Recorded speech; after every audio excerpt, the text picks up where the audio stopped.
صاحب یہ بتائیے، بہت سے لوگ کہتے ہیں ہم اویس قادری صاحب کے شاگرد ہیں، تو کیا کوئی ایسا شاگرد بھی ہے یا ایسے شاگرد ہیں کہ جن کو باقاعدہ آپ نے تربیت دی ہو؟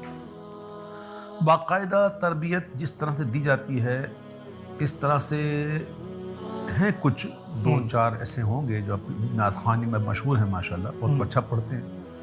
اور باقی یہ ہے کہ آپ نے جیسے کہا کہ چلتی پھرتی اکیڈمی، تو میں نے کوئی باقاعدہ اکیڈمی قائم نہیں کی. آج بھی کئی لوگ ملتے ہیں، وہ کہتے ہیں کہ بس آپ اتنا کہہ دیں کہ ہم نے شاگردی میں قبول کیا.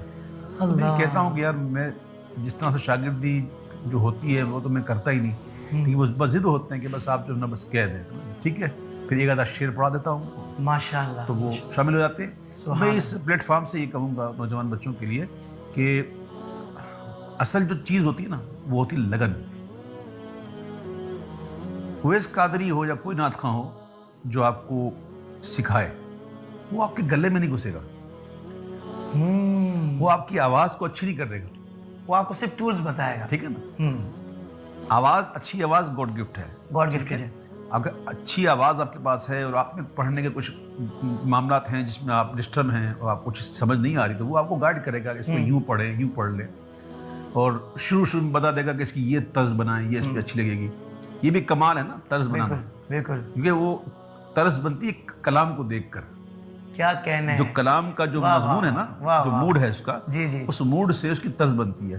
موڈ کسی اور کلام کا ہو اور طرز کوئی اور موڈ کی ہو تو وہ اس میں میچ نہیں کرتا. طرز پہ بھی میرا سوال تھا، ہاتھ لگے. میں یہ بھی پوچھنا چاہوں گا کہ طرز بنانے والے لوگ تو الگ ہوتے ہیں، پڑھنے والے الگ ہوتے ہیں، تو کیا آپ بھی طرز کہیں بنواتے رہے ہیں یا اتنی ساری طرزیں کہ میلاد کے کلام بھی آپ کے سارے سدا بہار کتنے؟ اچھا، میں نے آپ کے منہ سے سنا پہلی دفعہ کہ طرز بنانے والے الگ ہوتے ہیں. عموماً کمپوزر الگ ہوتے ہیں فیلڈ میں. یہ میں نے آپ کے منہ سے سنا. نعت خوانی میں تو ایسے کہاں حضرت ہوتی ہیں، عموماً گانے وغیرہ میں ہوتی ہیں. ہوتا ہوگا، لیکن یہ ہمارے یہاں سے تو نہیں ہے. ہم تو بس پڑھتے ہیں.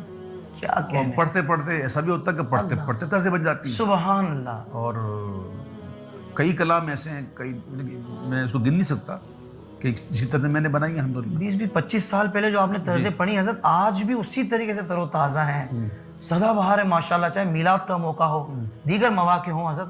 اور یہ واقعی یہ میں نے نوٹ کی آپ کے اندر یہ چیز کہ جو کلام کا مزاج ہے نا، جو کلام کی ڈیمانڈ ہے کہ بھئی اس کی طرز ایسی ہونی چاہیے، اس کا بڑا خاص خیال رکھتے ہیں حضرت. سبحان اللہ. تو اس کے لیے کوئی خاص تیاری ہوتی ہے، کوئی ذہن بنانا پڑتا ہے یا؟ اب دیکھیں کلام ہے، گناہوں کی عادت چھڑا میرے مولا.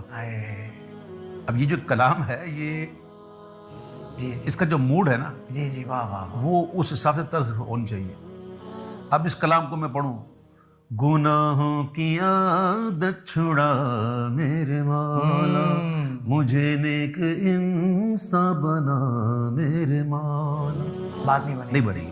اللہ. گناہوں کی عادت چھڑا میرے مولا، ایک رکت ہے. کیا کہنے ہیں، واہ واہ واہ. تو یہ بہت اچھا ایک اس میں یہ بہت ضروری چیز ہوتی ہے. تو میں نوجوانوں کو یہ بھی کہوں گا کہ ایک نعت خواں اگر آپ کسی کے پاس بھی سیکھنے جاتے ہیں، وہ آپ کے گلے میں نہیں داخل ہوگا، آپ کی آواز کے نہیں بتائے گا آپ کو. کچھ چیزیں بتائے گا، پڑھنے کا طریقہ بتائے گا، سینس آف مائک بتائے گا آپ کو، کس طرح پڑھنا ہے، کون سے اسکیل میں پڑھنا ہے، کون سے کلام کو کس طرز پڑھنا ہے، یہی بتائے گا. اب یہ الحمدللہ میں بتاتا رہتا ہوں، اور کئی نعت خواں ذات ایسے ہیں جو محفل میں الحمدللہ سیکھتے رہتے ہیں، آج بھی سیکھتے رہتے ہیں، اور میرے خیال میں آپ بھی ان میں شامل ہیں. میں حضرت بہت پہلے سے شامل ہوں. میں حضرت آپ کو سن کر تو ہم لوگ یہاں